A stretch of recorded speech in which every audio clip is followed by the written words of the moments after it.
दोपहर की सुनसान सफर, रूम में बंद एक जेईई एस्पिरेंट अपने लैपटॉप में अपने लास्ट अटेम्प्ट का रिजल्ट देख रहा होता है। एप्लीकेशन नंबर के एक एक डिजिट को भरते समय उसकी बेचैनी बढ़ते जा रही थी। उस बेचैनी को मैं अपने लफ्जों से बयान नहीं कर सकता। रिजल्ट पेज ओपन होता है एंड ही वाज शॉक्ड कि इतनी मेहनत करने के बाद, इतने मॉक टेस्ट लगाने के बाद, इतनी डेडिकेशन देने के बाद भी उसका परसेंटाइल उसके फर्स्ट अटेम्प्ट से 4 परसेंटाइल कम होता है। Hi, my self Ujjwal, a second year student at NIT Srinagar. पता है, मैंने 2-3 घंटे सेल्फ स्टडी करके ही अपने पहले अटेम्प्ट में 93.2 परसेंटाइल ले आए थे, जिसने मुझे कॉन्फिडेंस देने के साथ साथ मोटिवेट भी किया। पढ़ने के लिए नहीं, बल्कि ना पढ़ने के लिए। But within a week मुझे समझ में आ गया था कि चमत्कार केवल एक बार होता है, बार बार नहीं। ऊपर से माँ पिताजी की आंखों में मेरे से उम्मीद भी बढ़ गई थी, और इससे बड़ा मोटिवेशन मेरे लिए और कुछ भी नहीं हो सकता था। मैंने जोरों शोरों से पढ़ाई स्टार्ट कर दी। ना दिन देखा, ना रात, ना सुबह देखा, ना शाम। कभी 2-2, 3-3 बजे सो रहे, कभी 12-12, 1-1 बजे उठ रहे। ना सोना, ना पीना, ना खेलना, इसकी माँ का सजे ही सजे। सच में इस 2 महीने में मैंने बहुत मेहनत की थी, पर जब रिजल्ट आया तो आई वाज शॉक्ड। ना मेहनत करने पे 93.2 और मेहनत करने के बाद 89.7।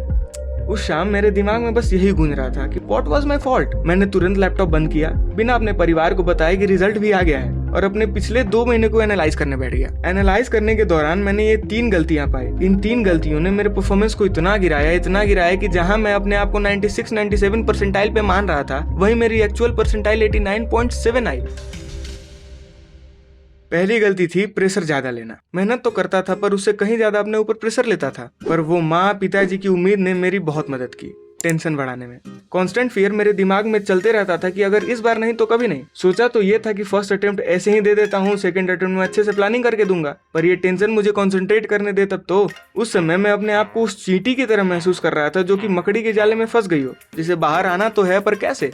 मैं यही सोचता था कि काश मेरे पास कोई ऐसा हो जिससे मैं अपने सारी परेशानियां बता सकूं, जो मुझे गाइड कर सके, मोटिवेट कर सके, मैं सही डायरेक्शन में जा रहा हूं कि नहीं ये सब बताए। पर की कमी और गलत सोच ने मुझे अपने आप में ही बांधे रखा, और यही थी मेरी दूसरी गलती। काश मैंने उस समय किसी मेंटर से बात कर ली होती। पर भैया, मार्केट में तो इतने सारे मेंटर हैं, बहुत कंफ्यूजन होता है कि किसे चुनूं। अगर कोई सही लगता भी है तो उनके प्राइसेस काफी ज्यादा होते हैं। देख यार, कोई भी आईआईटी एनआईटी का सीनियर अगर अपना क्रूशियल टाइम निकाल के तुम्हें मेंटर कर रहा है तो उसका पैसा मांगना जायज है, पर at the end of the time तुझे खुद से समझना होगा कि आप किसके साथ अच्छे से कनेक्ट हो पा रहे हो। खैर, अब तो मार्केट में कई सारी फ्री मेंटरशिप भी आ गई है, और शायद उनसे अच्छी भी। Now back to the topic. मेरी तीसरी और सबसे बड़ी गलती जो मैंने की वो थी टाइम मैनेजमेंट का ना ध्यान रखना।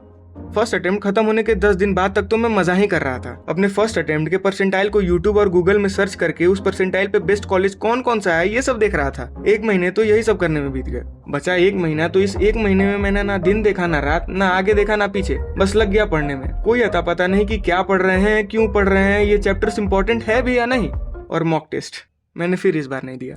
एग्जाम हॉल में पहुंचा तो सोच रहा था कि मॉक टेस्ट और रिवीजन के लिए थोड़ा एक्स्ट्रा टाइम निकाल लेना चाहिए था यार। चलो छोड़ो, ये तो थी मेरी कहानी।